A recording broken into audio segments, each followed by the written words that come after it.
Hello students. इस video में आप लोग जानेंगे एक बहुत ही important type of isomerism known as keto enol tautomerism. Actually tautomerism is of many types, लेकिन जो अपने सिलेबस में है वो है कीटो इनॉल टोटोमेरिज्म। तो सबसे पहले अपन जानेंगे कि टोटोमेरिज्म होता क्या है, what is tautomerism, then we will see how to draw the enol form जो उसके अंदर बनती है, और फिर इनॉल कंटेंट को कैसे कंपेयर किया जाता है। आइए शुरू करते हैं। देखिए, टोटोमेरिज्म, ये जो आपको फॉर्म दिखाई दे रही है, this is actually the structure of acetone, है ना। अब ये जो एसीटोन है और ये जो इसकी दूसरी फॉर्म दी हुई है, ध्यान से देखिए इन दोनों में क्या रिलेशन होगा। तो अगर आप ध्यान दें तो इस पर्टिकुलर केस में कीटोन ग्रुप प्रेजेंट है, और दूसरे वाले केस में ये तो एल्कीन हुआ और ये अल्कोहल हुआ। एल्कीन से हमने लिया इन और अल्कोहल से लिया ऑल। इन और ऑल मिलके क्या बना, इनॉल। यानी पहली फॉर्म जो है उसको अपन बोलते हैं keto form, and the second one is known as enol form. अब देखिए दोनों के अंदर फंक्शनल ग्रुप अलग है, they have different functional group but they have same molecular formula. इनका मॉलिक्यूलर फॉर्मूला देखते हैं, चेक करते हैं क्या आएगा। तो अगर इनका मॉलिक्यूलर फॉर्मूला आप चेक करेंगे दैट विल बी C3H6O, है ना। अब जिनका मॉलिक्यूलर फॉर्मूला सेम होता है और स्ट्रक्चर अलग होता है, सो दे आर स्ट्रक्चरल आइसोमर्स। तो आपने देखा ये जो दो हैं ये एक तरह के स्ट्रक्चरल आइसोमर्स हैं। अब स्ट्रक्चरल आइसोमर्स में कौन सी स्ट्रक्चरल प्रॉपर्टी अलग होगी उस बेसिस पे इन दोनों को हम नाम देंगे। तो इनकी स्ट्रक्चरल प्रॉपर्टी में इनका फंक्शनल ग्रुप अलग होने की वजह से they are also functional isomers, यानी ये फंक्शनल आइसोमर्स भी हैं। अब आगे चलते हैं, तो ये टोटोमर्स कैसे हुए। तो देखिए नॉर्मल आइसोमर्स में और इस आइसोमर्स में ये फर्क होता है कि यहाँ पे एक आइसोमर और दूसरा आइसोमर आपस में सॉल्यूशन में या जिस भी फेज में वो एग्जिस्ट करता है इंटर कन्वर्ट करता है। ये जो सिंबल आपने देखा ये सिंबल है इक्विलिब्रियम का, जो ये बताता है कि होगा कुछ ऐसा जैसे हमने सॉल्यूशन में इनिशियली एसीटोन को लिया, ठीक है, और सॉल्यूशन में कुछ देर के बाद कुछ ऐसे कंडीशन आएंगे कि इस एसीटोन का कुछ परसेंटेज इस पर्टिकुलर इनॉल फॉर्म में कन्वर्ट हो जाएगा। And वाइसी versa is also true, अगर हमने इनॉल फॉर्म लिया है तो थोड़ी देर में उसमें कीटो फॉर्म में कन्वर्ट हो जाएगा। यानी सॉल्यूशन में दोनों के दोनों साइमल्टेनियसली एग्जिस्ट करेंगे। तो बेसिकली इस आइसोमेरिज्म में और बाकी में फ़र्क क्या है, बाकी सब जो होते हैं they are static isomers. Static का मतलब वो आइसोमर्स आपस में इंटर कन्वर्ट नहीं होते। ये जो आइसोमर्स होते हैं टोटोमर्स जो होते हैं they are dynamic isomers. What is the meaning of dynamic isomers, इसका मतलब है जब आइसोमर्स एक दूसरे में इंटर कन्वर्ट हो तो उसको बोलेंगे dynamic isomers. So tautomerism is a type of dynamic isomerism, ठीक है। टोटोमेरिज्म एक तरह का डायनेमिक आइसोमेरिज्म है जिसमें फंक्शनल ग्रुप डिफरेंट होता है एंड आइसोमर्स आपस में क्या होते हैं, इंटर कन्वर्ट होते हैं, they interconvert into each other. अब देखिए जादू से तो इंटर कन्वर्ट होगे नहीं, कोई ना कोई रिएजेंट तो सॉल्यूशन में होना चाहिए। तो सॉल्यूशन में जनरली या तो बेस होता है या उसके अलावा एसिड की प्रेजेंस में भी ये कन्वर्जन हो सकता है, पर generally most of the cases के लिए हम किसको लेते हैं, बेस को कंसिडर करते हैं। तो what is tautomerism, tautomerism is a type of functional isomerism जिसमें आइसोमर्स एक दूसरे में इंटर कन्वर्ट होते रहते हैं ना। इसमें एक फॉर्म होती है कीटो और दूसरी फॉर्म क्या होती है, इनॉल होती है, ठीक है। अब आइए बात करते हैं कीटो और इनॉल फॉर्म में ज़्यादा स्टेबल कौन होता है। तो देखिए स्टूडेंट्स, ये जो सी डबल बॉन्ड ओ है और ये जो सी डबल बॉन्ड सी है, इन दोनों में ज़्यादा स्ट्रॉन्गर बॉन्ड होता है सी डबल बॉन्ड ओ। तो आपने देखा C double bond O is stronger than C double bond C. अब खुद ही सोचिए, अगर रिएक्शन में हमें स्ट्रॉन्ग बॉन्ड ब्रेक करना है तो हमें एनर्जी क्या देनी पड़ेगी, ज़्यादा सप्लाई करनी पड़ेगी। और जब वीक बॉन्ड बनेगा तो एनर्जी क्या होती है, रिलीज होती है। तो एनर्जी रिलीज तो क्या हो रही है, कम हो रही है, और एनर्जी देनी क्या पड़ रही है, ज़्यादा पड़ रही है। यानी सिस्टम में नेट एनर्जी डाली जा रही है। इसका मतलब जो इनॉल फॉर्म होगा और कीटो फॉर्म होगा उसमें ज़्यादा स्टेबल कौन हुआ, कीटो फॉर्म, क्योंकि इसमें बॉन्ड स्ट्रॉन्ग है और इनॉल में बॉन्ड क्या होगा, वीक। तो जनरली आपने जाना कीटो और इनॉल में keto is more stable than enol. इसका आइडिया आप उसी से लगा सकते हैं। इस केस में जो परसेंटेज इनॉल बनता है लिक्विड में, it is equal to 1.5 into 10⁻⁻⁴%। मतलब इट इज ऑलमोस्ट नेग्लिजिबल। ये तो भैया खेल ही खत्म है इस केस में, तो ऑलमोस्ट नेग्लिजिबल इनॉल फॉर्म बनता है ना। अब ये धीरे धीरे इनॉल फॉर्म कैसे बढ़ेगा, क्या होगा, देखते हैं। आइए देखते हैं अगला क्वेश्चन। इस क्वेश्चन में आपको बताना है कि कौन कौन से फॉर्म टोटोमेरिज्म शो कर पाएंगे, कौन कौन से आइसोमर्स, कौन कौन से compound, which are the compounds will show tautomerism, है ना। तो देखिए पहला example I have taken is of formaldehyde.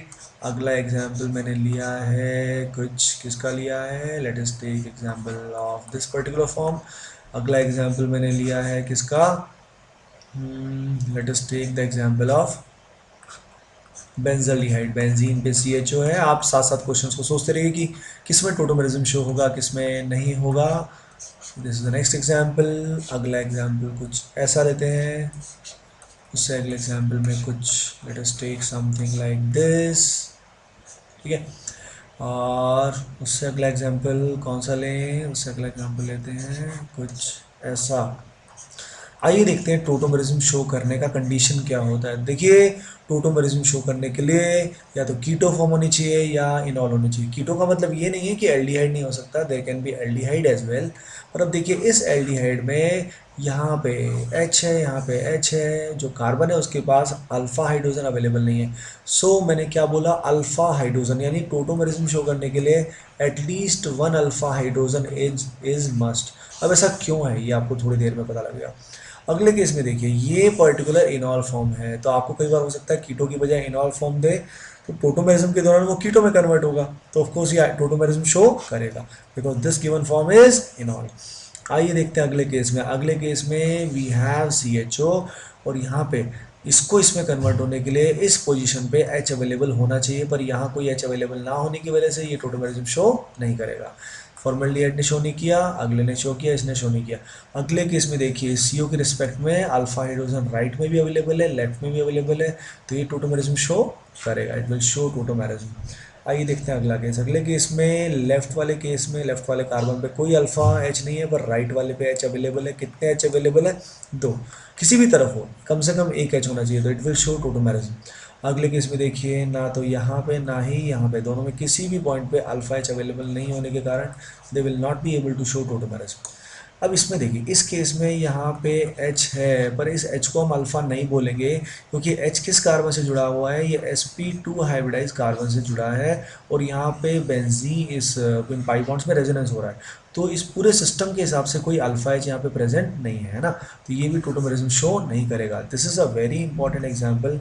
ये जो चीज़ बनती है, ये जो कंपाउंड है, इट इज़ नोन एज बेंजोकिनॉन, इसको बोलते हैं बेंजोकिनॉन। तो आपने क्या जाना, टोटोमेरिज्म शो करने के लिए at least one alpha hydrogen is required. क्यों, अभी थोड़ी देर में आपको पता लगेगा। आइए सब आप देखते हैं कि ये कीटो इनॉल फॉर्म में कैसे कन्वर्ट होता है। जैसे अपने पास ये एसीटोन है, लेट अस से वी हैव दिस एसीटोन, और हम चाहते हैं एसीटोन कन्वर्ट हो जाए अपनी इनॉल फॉर्म में। इसकी इनॉल फॉर्म जो होगी वो कुछ ऐसी होगी, ठीक है। तो अब देखते हैं कि ऐसा कैसे होता है ना।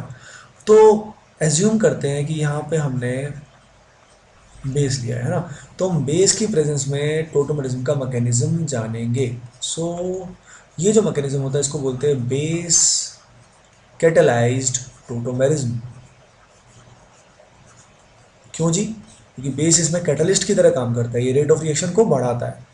आइए देखते हैं सबसे पहले इसमें क्या होता है। तो देखिए सबसे पहले ये जो अल्फा कार्बन है, इस अल्फा कार्बन पे जो अल्फा हाइड्रोजन प्रेजेंट है, इस अल्फा हाइड्रोजन को ये बेस निकालेगा, है ना। तो this is base OH minus, और माइनस को चाहिए क्या होगा, प्लस। अब आप देखिए C और H में इलेक्ट्रॉन नेगेटिविटी C की ज़्यादा होने के कारण C पे पार्शियल नेगेटिव आएगा और H पे पार्शियल पॉजिटिव आएगा। अब इस माइनस और प्लस में अट्रैक्शन होने की वजह से O अपना इलेक्ट्रॉन पेयर इस H को डोनेट करेगा, जिसकी वजह से O और H में एक बॉन्ड बनेगा। अब ये आप सभी को पता ही है कि एक नया बॉन्ड बनाने के लिए पुराना तोड़ना पड़ता है, तो इस H को अपना पुराना बॉन्ड जो C के साथ इसका रिश्ता था, उस रिश्ते को इसे तोड़ना पड़ेगा। तो ये इलेक्ट्रॉन पर वापस इसने C को डोनेट कर दिया, तो आपने देखा यहाँ पे ये बॉन्ड बन रहा है, BF का मतलब यहाँ है बॉन्ड फॉर्मेशन, और यहाँ पे बॉन्ड ब्रेक हो रहा है, तो इसको अपन क्या बोलेंगे, BB। ये बात बहुत ही इंपॉर्टेंट है, when ever there is BF there is a BB, bond formation है तो बॉन्ड ब्रेकिंग है। इससे देखिए क्या बन जाएगा, इससे बन जाएगा CH3 C डबल बॉन्ड हो और CH2 के ऊपर आएगा नेगेटिव चार्ज। अब ये नेगेटिव चार्ज क्या करेगा, इस डबल बॉन्डों के साथ रेजोनेंस करेगा, तो इसमें आई विल एज्यूम कि आपको रेजोनेंस बेसिक लेवल पे एटलीस्ट आता है। माइनस और पाई बॉन्ड जब रेजोनेंस करेंगे तो माइनस इस पाई बॉन्ड को पुश करेगा, तो इलेक्ट्रॉन पेयर O की तरफ जाएगा, जिससे यहाँ वैलेंसी फ्री होगी और ये नेगेटिव चार्ज को क्या करेगा, स्टेबलाइज करेगा। तो ध्यान से देखना, ये स्टेप नहीं है, it is only a resonating structure, तो this is not a step. यहाँ बन जाएगा डबल बॉन्ड CH2, यहाँ आएगा O माइनस। ये जो पर्टिकुलर स्पीसी बनती है, this species is known as enolate ion, इसको बोलते हैं enolate ion. Ate word, ate जो सफिक्स है ये यूज होता है नेगेटिव चार्ज को दर्शाने के लिए, तो इनॉल पे नेगेटिव चार्ज आया तो इसको बोलते हैं इनोलेट आयन। फाइनली हम मंजिल से बहुत पास हैं।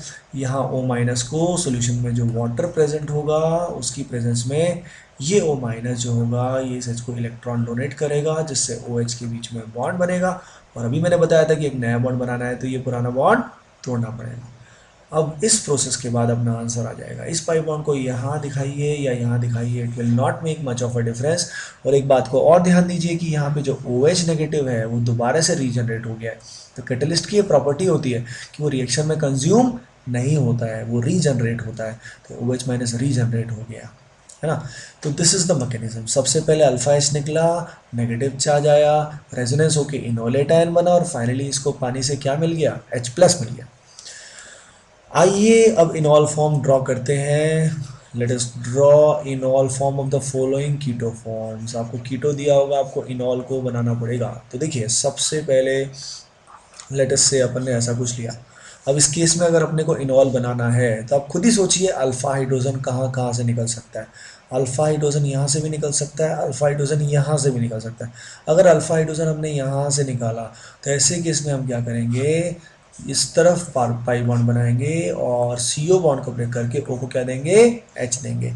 इसको आप डायरेक्ट बना सकते हैं क्योंकि आपको पता है इनॉल के अंदर यहाँ एल्कीन बनेगा और यहाँ पे अल्कोहल बनेगा, तो आपको पूरा मैकेनिज्म करने की आवश्यकता नहीं है। अब एक बात का आपको ध्यान ज़रूर देना है कि ये डबल बॉन्ड में ज्योमेट्रिकल आइसोमेरिज्म की पॉसिबिलिटी की वजह से एक और इसका इनॉल फॉर्म पॉसिबल होगा कुछ ऐसा। जो पहला फॉर्म है वो है trans and this second form is cis. इसके अलावा एक और पॉसिबल स्ट्रक्चर होगा जो इस अल्फ़ा H की वजह से होगा। तो जो उसमें हम पाई बॉन्ड यहाँ पे बनाएंगे और यहाँ पे क्या आएगा, OH आएगा। अब देखिए इस केस में double bond geometrical isomerism show नहीं कर रहा है, तो टोटल कितने पॉसिबिलिटी आ गई, देयर आर 3 पॉसिबिलिटीज़। अब खुद ही सोचिए अगर मैं यहाँ पे फॉर्मेल्डिहाइड लेता हूँ तो ऐसे केस में इनॉल फॉर्म बन ही नहीं सकता क्योंकि यहाँ अल्फ़ा कार्बन ही नहीं है। अल्फ़ा कार्बन नहीं है तो यहाँ पे अल्फ़ा H निकालेंगे कहाँ से और किस तरीके से इनॉल बनेगा, तो इस केस में इनॉल formation is not valid, not possible. अब देखिए अगला एग्जाम्पल, अगले एग्जाम्पल में वी हैव साइक्लोहेक्सेनॉन। अपने पास साइक्लोहेक्सेनॉन है, ठीक है। साइक्लोहेक्सेनॉन में हम इनॉल बनाते हैं। अगर इसमें इनॉल बनाएंगे तो अल्फा एच यहाँ से भी निकल सकता है, यहाँ से भी निकल सकता है, ठीक है।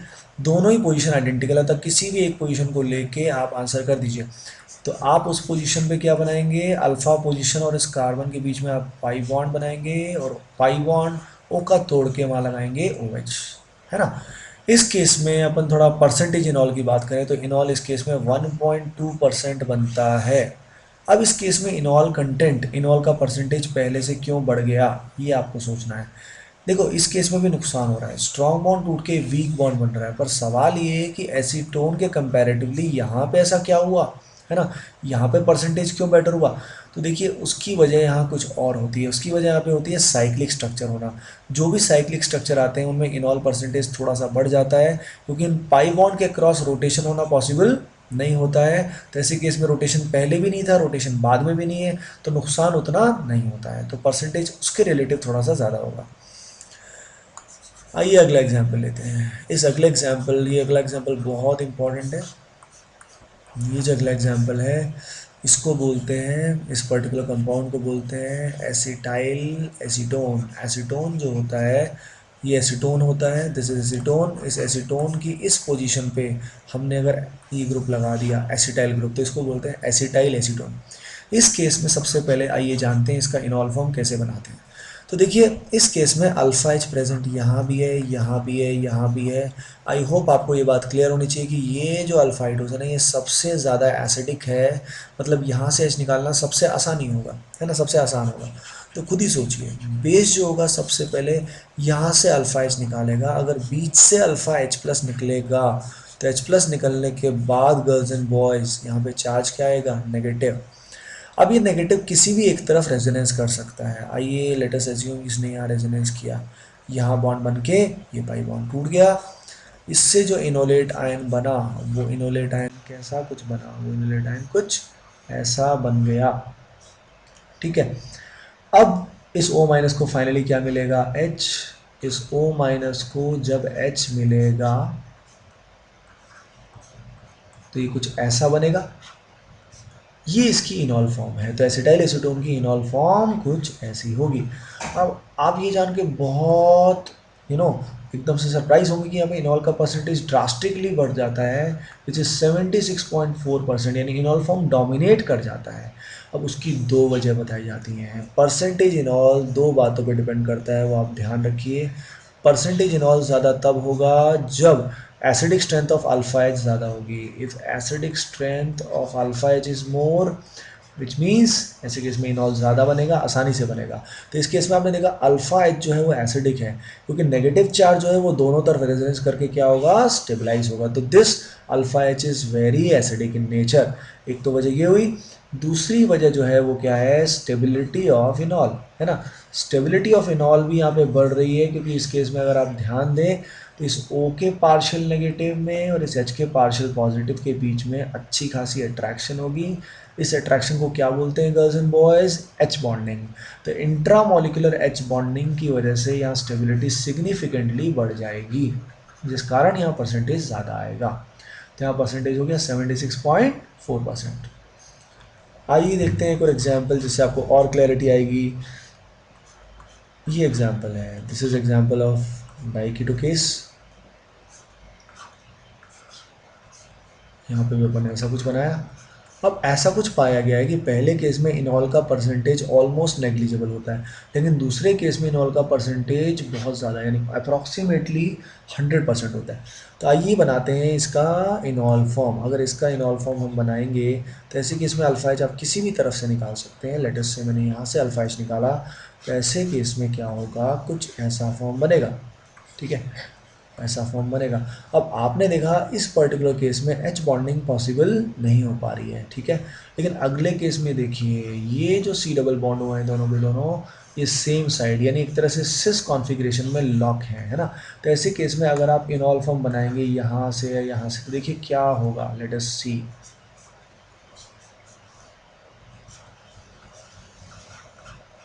ऐसे केस में यहाँ पे इस प्लस में और इस माइनस के बीच में क्या होगी, एच बॉन्डिंग, जिसकी वजह से ये इनॉल काफ़ी स्टेबल हो जाएगा और इसमें percentage इनॉल form will be very very high, है ना। और इसमें परसेंटेज इनॉल इज़ वेरी लो, बहुत ही कम रहेगा। ठीक है, तो आपने देखा दो सबसे मेन फैक्टर होते हैं इनॉल फॉर्म को बताने के लिए कि इनॉल फॉर्म कितना ज़्यादा बनेगा। One is acidic strength of alpha H and the second one is strength sorry stability of इनॉल। इसका मेन फैक्टर एच बॉन्डिंग है, और भी कई सारे फैक्टर होते हैं। आइए देखते हैं एक और एग्जाम्पल। कई सारे और एग्जाम्पल हैं, जैसे फॉर एग्जाम्पल दिस वन। इस केस में भी इनॉल बहुत कम बनता है। आइए देखते हैं क्यों। इसमें देखिए ये जो H है, इस H को अल्फा H आप ना मानिए, क्योंकि ये sp2 हाइब्रिडाइज कार्बन से जुड़ा हुआ है। ठीक है, अब इसके बाद अगर इसका इनॉल फॉर्म बनाते हैं जो इस अल्फा एच से आप बनाएंगे, तो ऐसे केस में आप क्या पाएंगे, ऐसे केस में यहाँ जो रिंग बनेगी that will be anti aromatic, and anti aromatic आपको पता होगा इज हाईली अनस्टेबल।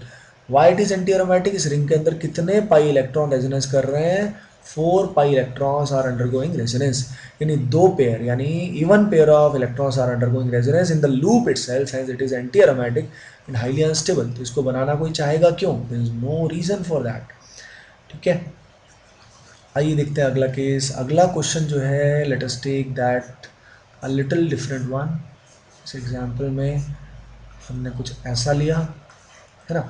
अब इस केस में अगर अपने को इनॉल बनाना है तो इसका इनॉल बहुत स्टेबल बनता है। इसका इनॉल जो बनता है वो कुछ ऐसा फॉर्म बनता है ना। अब ये फॉर्म कैसे बन गया, तो ध्यान से देखिए, ये जो पूरा सिस्टम है, सिस्टम का अल्फा एच यहाँ ना होके, this is not alpha H, ये इसके अल्फा एच होंगे। अगर यहाँ से अल्फा एच को निकाला जाए, बेस अगर इस अल्फा एच को निकालता है, तो अल्फा एच निकालने के बाद यहाँ पे नेगेटिव चार्ज आता है। ठीक है, अब ये नेगेटिव चार्ज क्या करेगा, रेजोनेंस करेगा। इस रेजोनेंस को आप राइट साइड में या लेफ्ट में किधर भी कर सकते हैं।